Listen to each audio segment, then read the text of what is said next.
There is a place on Earth where the air itself is trying to kill you, 8,849 meters above sea level. The summit of Mount Everest sits so high that it pokes into what mountaineers call the death zone, the altitude above which the human body cannot acclimatize, cannot recover, and slowly begins to die, regardless of how fit or prepared the person standing in it might be. Every year, hundreds of climbers pay extraordinary sums of money, train for years, and travel to the remote Khumbu region of Nepal for the chance to stand on top of the world for a few brief minutes. To get there, they pass through the Khumbu icefall, a chaotic, constantly shifting field of towering ice and crevasses deep enough to swallow a building, crossed by ladders lashed together with rope. It is considered one of the most dangerous stretches in all of mountaineering. Below it sits Everest Base Camp, a temporary city of tents that springs up every spring on the glacier. Climbers, guides, the Nepali Sherpa mountaineers whose skill makes the entire industry possible, doctors, cooks, filmmakers, a small society perched on the edge of one of the most inhospitable environments on the planet. Everest had already had a brutal recent history by the spring of 2015. The year before, an avalanche in the Khumbu icefall had killed 16 Nepali guides in a single morning, the deadliest incident in the mountain's history at the time. The 2014 season had been canceled out of respect and grief. Many climbers came back in 2015, determined to finish what they had started. They had no way of knowing the mountain was about to do something far worse, because the danger that struck Everest in the spring of 2015 did not come from the mountain at all. It came from beneath it. Today, we are going to tell you what happened on the 25th of April, 2015, the single deadliest day in the history of Mount Everest. The Google executive who almost didn't get permission to go, the camp doctor who was thinking about sushi minutes before the mountain came down on her, the climber trapped above the disaster, watching it unfold from a tent at 20,000 feet, and the wider catastrophe, a national tragedy so enormous that what happened on Everest represented only a fragment of the suffering across an entire country. This is the story of the day Everest shook. At 11:56 in the morning, Nepal Standard Time, on Saturday the 25th of April, 2015, the earth beneath central Nepal ruptured. A massive fault line deep beneath the Himalayas slipped. The resulting earthquake measured magnitude 7.8, among the most powerful to strike the region in over 80 years. Its epicenter was roughly 80 kilometers northwest of Kathmandu. In Kathmandu, the ancient Dharahara Tower collapsed within seconds, killing scores of people who had climbed it for the view. Centuries-old temples that had survived hundreds of years of tremors came down in moments. By the time the final toll was counted, nearly 9,000 people had died across Nepal. It was one of the worst natural disasters the country had experienced in generations. And 80 kilometers away, and more than 5.5 kilometers straight up, the mountain felt it too. At Everest Base Camp, the morning had been a normal one. 359 people were registered there that day, with up to 1,000 on or near the mountain altogether. It was peak season. Everest was as crowded as it ever gets. When the earthquake hit, the ground beneath base camp didn't just shake, it set off a chain reaction in the mountains surrounding the camp. On the nearby peak of Pumori, a colossal section of snow and ice broke free and began to fall.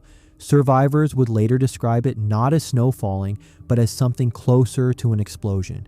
The avalanche off Pumori thundered down toward base camp, and as it reached the bottom of its fall, the sheer volume and speed of the snow and ice compressed the air in front of it into something almost as destructive as the avalanche itself.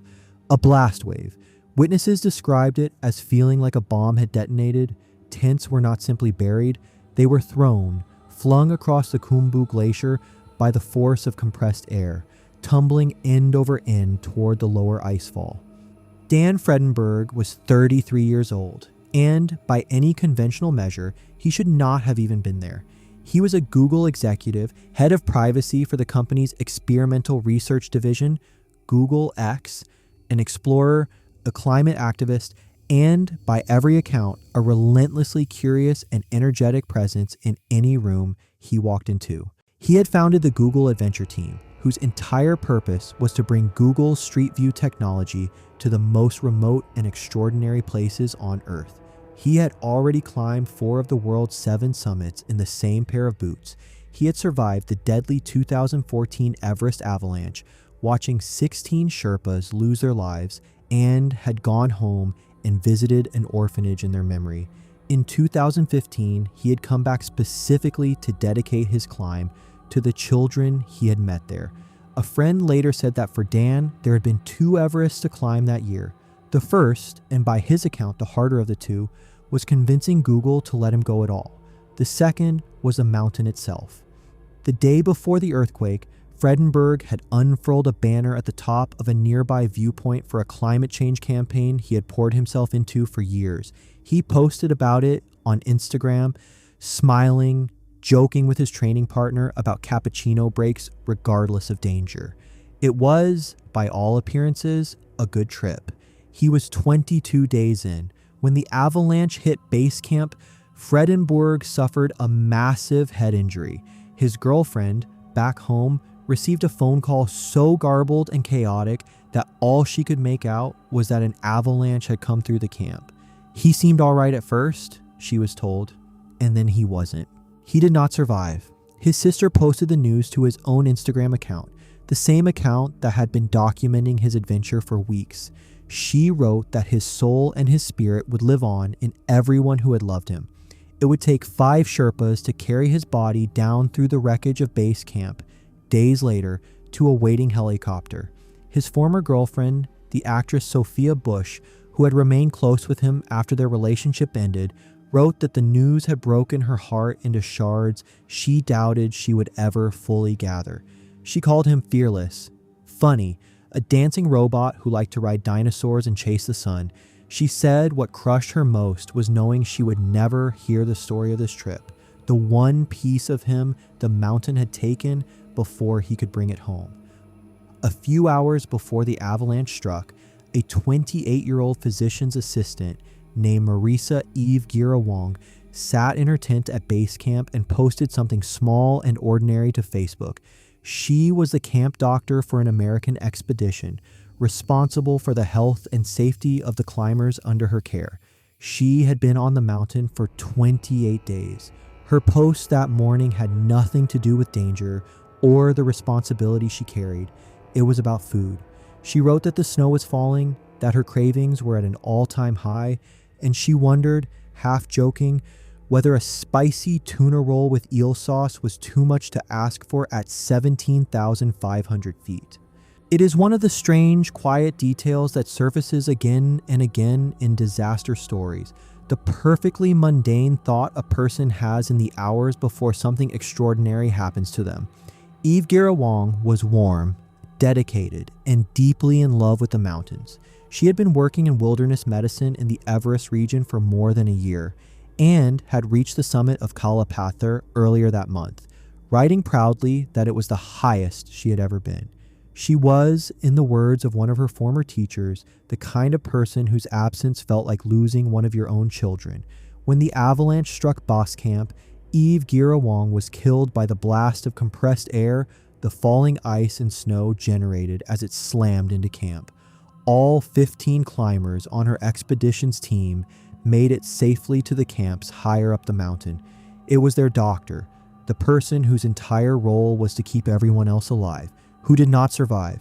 Her company posted a message online entitled simply, "Our hearts are broken." While base camp absorbed the full force of the avalanche, a different kind of horror was unfolding higher up the mountain. Climber Jim Davidson, a geologist from Colorado, had spent the morning climbing through the Khumbu icefall to reach Camp 1. He was resting in his tent when the ground began to move. He later described the sound as bigger than anything he had ever heard in his life, a roar that kept building, coming from the nearby peak of Nuptse. He told his tent mate to put on his avalanche beacon immediately. Then, a second avalanche released from the west ridge of Everest itself. The ground beneath his tent began to buck, bouncing vertically because the entire glacier beneath them was being shaken by the earthquake. That was the moment, he said, he understood something far larger than an avalanche was happening. The avalanches that day, by sheer luck, ran out of momentum roughly 100 yards short of where Davidson's team was sheltering. They survived, but the Khumbu icefall below them, the only route down the mountain, had completely collapsed. The ladders and ropes were gone. There was no way to safely descend.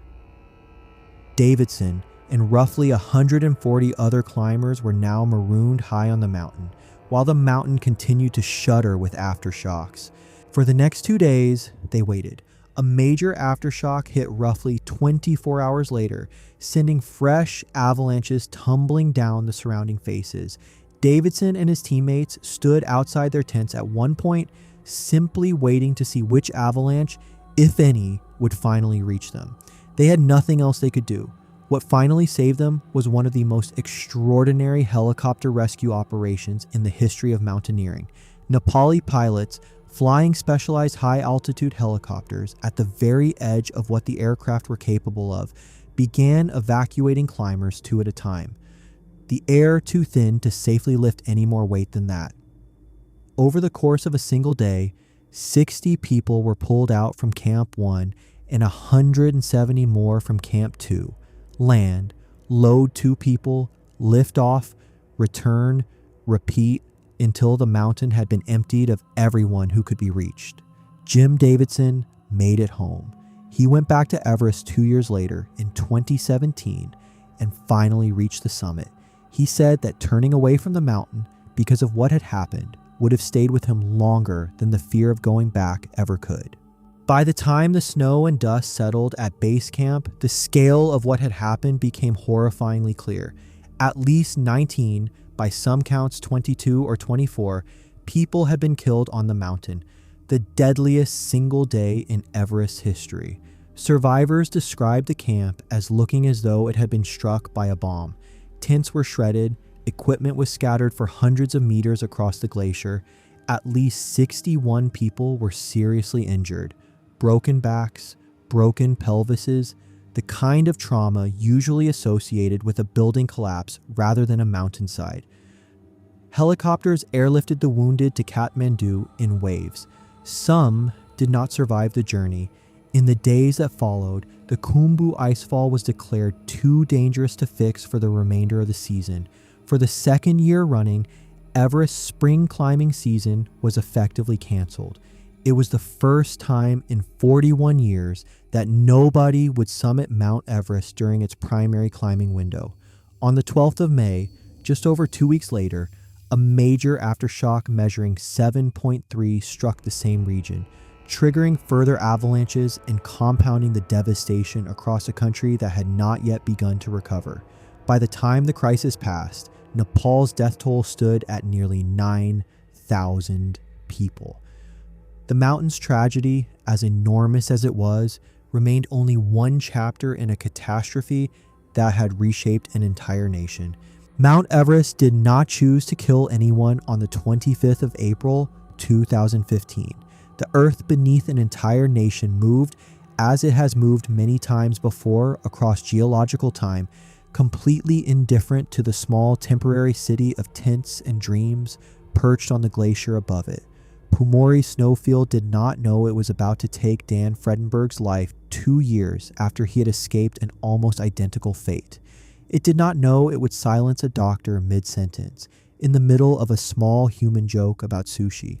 The mountain simply did what mountains do when the earth shifts beneath them. It let go.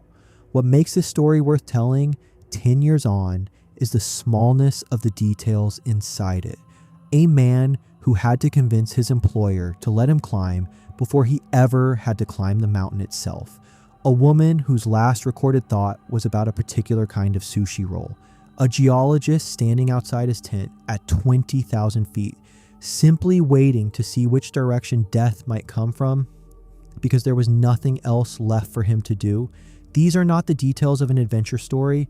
They are the details of ordinary people caught in an extraordinary moment, doing the only things left available to them. The people who climb Everest are often characterized as thrill seekers chasing a summit photo at any cost. Some of that is fair, but it misses who is actually standing on that mountain in any given season. Doctors, scientists, engineers who map adventures not for ego, but because they cannot stop being curious about the world. And Sherpas, without whom none of this industry could exist, whose names rarely make international headlines, despite carrying nearly all of the risk and far too little of the recognition. The 2015 disaster and the one before it eventually forced real reform in how Nepal regulates the mountain and protects its Sherpa guides. That reform came at an unbearable cost. Mount Everest is still there, still the tallest point on Earth, still drawing hundreds of climbers every spring, still indifferent to all of them. People still climb it, including some of the very survivors of April 2015, who went back because turning away felt like a worse outcome than facing the mountain again. The earthquake of 2015 did not happen because of Everest. It happened to Everest, the same way it happened to Kathmandu, and to villages across Nepal full of people who had never climbed a mountain in their lives and never intended to. The story of that day belongs to all of them. The mountain was only where some of the cameras happened to be pointed.